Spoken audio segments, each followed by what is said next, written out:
Part 2 of our special report tonight as the candidates for mayor of Jackson talk about crime. It's the topic of the upcoming election. Tonight, each candidate tackles the subject of how, if elected, he'll turn the tide.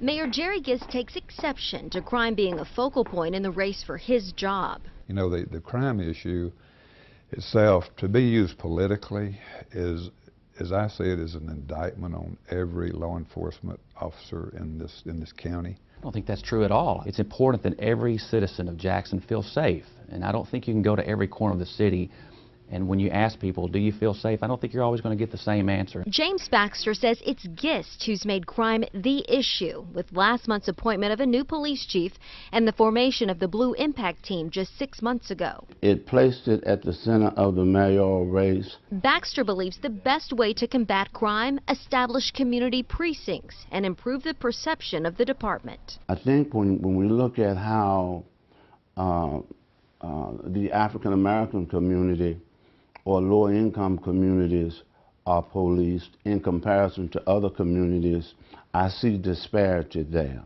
As for Low Finney, it's all about having a plan from day one, built on input from communities across the city. It's not enough just to go and try to catch people who do these things.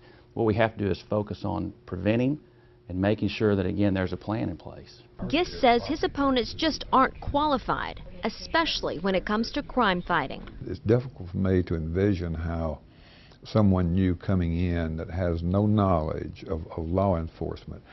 I'm a veteran. I was a military policeman. If he has all this experience, why do we have all this crime? Why hasn't he taken the leading role if he has all of this experience? Baxter also served in the Army and worked for 9 years as a state correctional officer.